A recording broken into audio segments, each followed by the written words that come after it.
Adelantaba que otro de los temas que abordaríamos esta mañana y que ha causado preocupación sobre todo al sector empresarial y por qué no también a la ciudadanía por las repercusiones que esto puede traer es el anuncio que hace la Secretaría de Hacienda a través de su titular, en donde reconoce las metas de crecimiento de la economía mexicana no se cumplirán este 2014. Se había establecido un 3.9% del PIB, del crecimiento del PIB. Sin embargo, en rueda de prensa, en una conferencia que ofreció a banqueros, el secretario de Hacienda dice apenas vamos a alcanzar el 2.7%.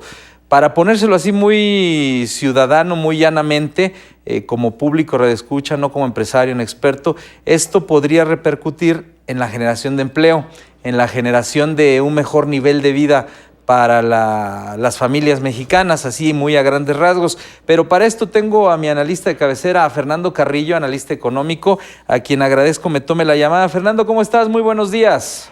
¿Qué tal? Buenos días, Obed. Un saludo a todo el auditorio.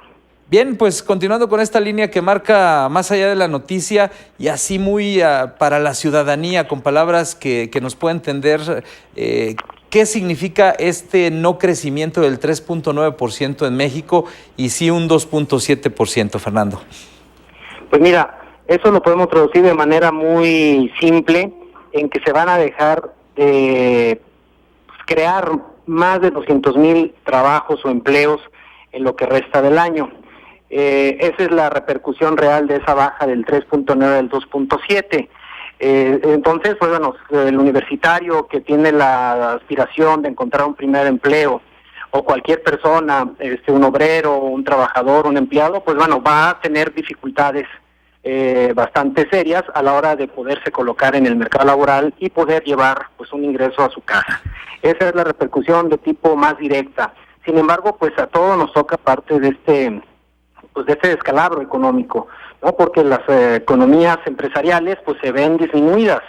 En efecto, por ejemplo, la inversión incluso extranjera directa, o sea, lo que vienen los empresarios extranjeros a invertir a México, en este primer trimestre se vio que es la primera vez que después de muchos años baja de manera importante. Lo más preocupante es que por una parte la Secretaría de Economía da un dato falseado, queriendo manipular que hemos crecido mucho, y sin embargo, por otra parte, el Banco de México le dice lo contrario. Entonces estamos viendo que las dependencias del gobierno no se están poniendo de acuerdo, INEGI, Banco de México, Secretaría de Economía, Secretaría de Hacienda, porque tratan de defender lo indefendible y de alguna manera darle a mostrar a la gente que es otra cara la de la economía, cuando en realidad, estamos ya viviendo todos una recesión desde el año 2013 y que todavía seguimos viviendo actualmente. Esa recesión es que se está detenida la economía, no se está moviendo el efectivo, no se están haciendo nuevas inversiones, no se están haciendo nuevas contrataciones y todo fluye de manera muy lenta. Fíjate que el señor Luis Videgaray, el titular de Hacienda, justifica este no crecimiento en 3 puntos fundamentales. Vamos por pasos. El primero dice, y así en ese orden lo pone, el primero es el no crecimiento o el crecimiento que también se está dando de manera nula en los Estados Unidos, que es uno de los socios comerciales del país y que tuvo un crecimiento menor a lo esperado, lo que tuvo un efecto negativo en las exportaciones mexicanas, Fernando. En efecto, y tiene toda la razón. Lamentablemente para nosotros los mexicanos estamos muy ligados a la economía de Estados Unidos y por lo mismo, tenemos que si ellos no corren, nosotros no les podemos seguir el paso, estamos detenidos, ellos van de rodillas y nosotros todavía más lento atrás de ellos. Es cierto lo que dice el secretario de Garay y por eso mismo se me hacía muy extraño que ellos siguieran manteniendo en un aferramiento, una necedad, el 3.9 de crecimiento cuando los Estados Unidos desde el primer mes del año ya se veía que no daba avisos de crecer. El segundo punto te lo dejo al aire porque tengo una pausa comercial, pero sin duda es el que más llamaría la atención porque está reconociendo que de alguna manera esta reforma fiscal y las otras que se han aprobado en México desde el año pasado a la fecha están inhibiendo este crecimiento, sobre todo en el consumo. Dice concretamente, se debió que hubo una desaceleración en el consumo, la gente no consume por los nuevos impuestos que se aplicaron sobre todo en bebidas azucaradas y en alimentos de alto contenido calórico. Vamos a una pausa y hablamos sobre este punto que sin duda alguna sería lo más importante del discurso que da Videgaray. La pausa, regresamos a Más Allá de la Noticia. Participa desde tu teléfono. Marca al 910-3508 y 09. Más allá de la noticia. Más allá de la noticia. El programa de análisis de Radio BI.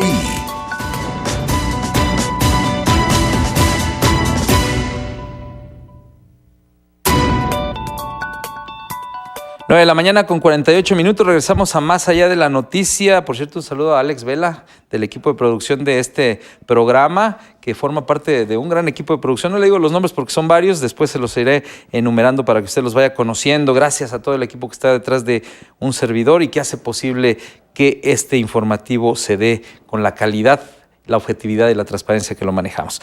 Y no son porras, es una felicitación a mi equipo. Dice una persona, el gobierno está llevando al precipicio al país y todavía salen con sus cifras alegres. Otro más, desafortunadamente, los políticos así son, solo en campaña pintan al mundo maravilloso y cuando llegan al poder en México no hacen nada por nuestro país. Hablábamos con Fernando Carrillo sobre este segundo punto en donde Hacienda reconoce que su reforma fiscal de alguna manera está inhibiendo el crecimiento de México.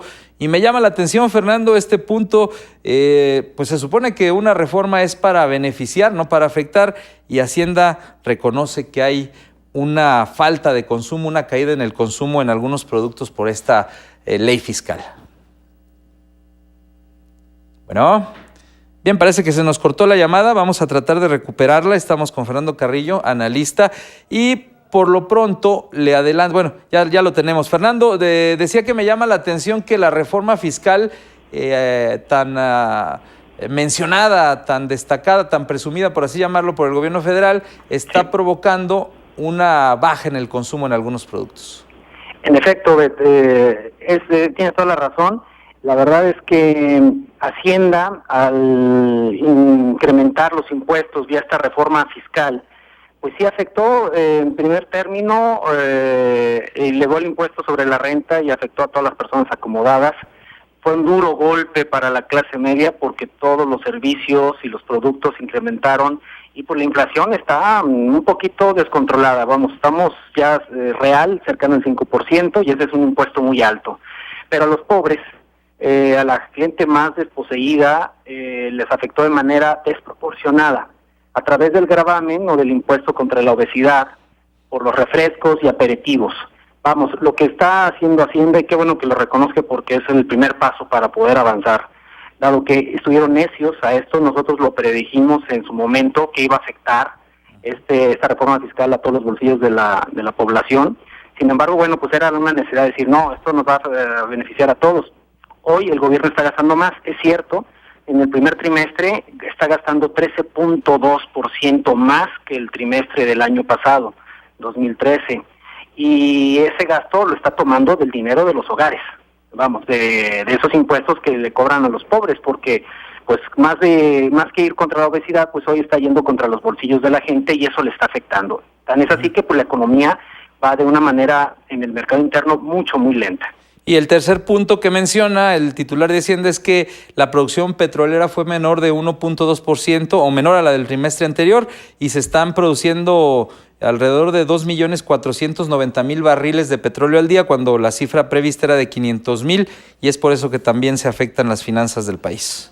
Sí, por supuesto. Sin embargo, este es también un argumento un poquito para estimular lo que es la reforma energética, que a mi punto de vista, bueno, pues es el principal objetivo de este gobierno. Por eso hoy están pagando los platos rotos, están tratando de pues hacer un control de daños, porque el interés principal, bueno, pues está en la reforma energética. Y bueno, cada vez que oímos una noticia mala del petróleo, bueno, pues es como para que ellos tengan una justificación en apurar las reformas. Sin embargo, bueno, ese es el menor de los problemas que tenemos, porque en realidad la construcción en México está detenida, las magnas obras que prometió el gobierno federal no se están haciendo, y el comercio, como nunca, organizado, y son cifras de la ANTAD, por primera vez en 30 años bajaron el volumen de ventas. Vamos, sus ventas totales cayeron por primera vez en 30 años y eso es verdaderamente dramático. Quiere decir que el país sí está en una recesión, está confirmadísimo, economistas serios y el IMEF, por ejemplo, con su indicador de actividad económica, nos lo está diciendo desde el año pasado, y aún así contra las mismas cifras y datos de Hacienda, que decían que todo lo contrario. Entonces, bueno, sí tenemos un sistema económico muy depauperado. Tú lo tuviste en exclusiva el día 1 de enero. Sí. Te comenté los pronósticos que hicimos en la oficina en el último trimestre del 2013 y nosotros pronosticamos 2.5 de crecimiento. Hoy nos está dando la razón Hacienda a bajar a 2.7 su pronóstico de crecimiento, pero aún así, en enero a finales todavía revisé yo mi pronóstico y lo ajustamos a 1.5, 2%. Ahora, O sea que todavía tenemos un nada halagüeño escenario de término de año. Sin embargo, también hay que decirlo, siendo optimistas, estamos tocando fondo. Quizá a partir de junio, julio, empiece la recuperación de la economía, pero va a ser tan lenta que la gente no lo va a percibir hasta dentro de 6 meses. y fíjate, estaba viendo que tan solo en el primer trimestre del año, según el propio INEGI, la economía de México creció 0.28%. Pero bueno, ya me quedan 2 minutos de programa. A manera de conclusión, ¿qué se puede hacer, Fernando? Y no solo por el gobierno de Peña Nieto. Hay cifras que revelan que en los últimos 30 años la economía mexicana lleva un crecimiento del Producto Interno Bruto mediocre y casi nulo según los analistas. Por ejemplo, Carlos Salinas de Gortari, o en tiempos de Carlos Salinas, el PIB creció un promedio de 3.96% anual, que fue cuando más creció.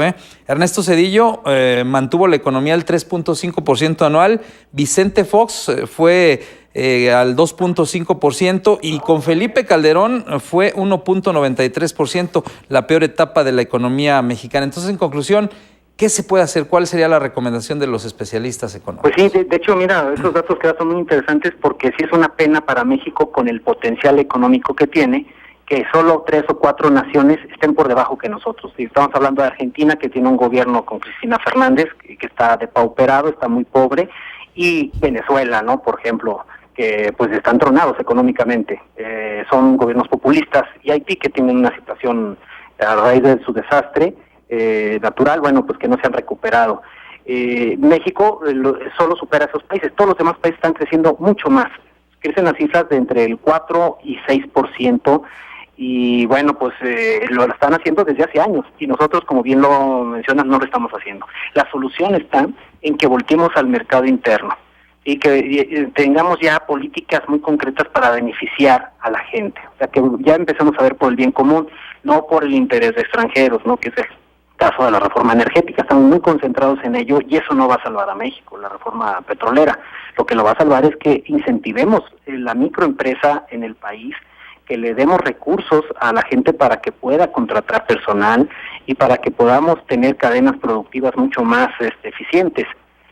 A la gente, pues, ¿qué le toca? Pues ser muy cuidadosa con su empleo, con su trabajo, porque, bueno, de aquí a diciembre de este año, pues todavía vamos a vivir los vaivenes de esta posible e incipiente recuperación, pero de todos modos, bueno, pues no se van a generar más empleos, entonces pues hay que hacer rendir lo poco que tengamos. Bien. Entonces, bueno, pero sí, depende mucho del gobierno y de sus políticas de fomento al desarrollo económico, que esto se pueda levantar, que el gasto del gobierno sí lo dé, en realidad sí lo saque. Digo, el Instituto Nacional del Emprendedor tiene entre 3 y 4 meses promediando su entrega de recursos y todavía no entrega nada. Entrega muy poco. Entonces, bueno, pues no sabemos, los mismos entes de gobierno y los mismos funcionarios están sorprendidos de que no se está gastando, cuando deberían de estar gastando mucho más. De hecho, tienen el dinero, lamentablemente, pues es el dinero que ya dijimos, tomaron de la reforma fiscal y que están tomando de los impuestos que a los más pobres se les está cobrando. Bien, Fernando, pues te agradezco y nomás mencionar así rápidamente, bien breve, Aguascalientes se salva de esta caída y se mantiene su tasa de crecimiento en 5% aproximadamente para este año. Sí, afortunadamente, digo, no está tan mal Aguascalientes, sin embargo, no es lo ideal, creo que podemos hacer más. Perfecto, Fernando, te agradezco nuevamente y que tengas muy buenos días. Gracias a ti, gracias a todos, saludos. Fernando Carrillo, analista económico, director de la empresa Asesor.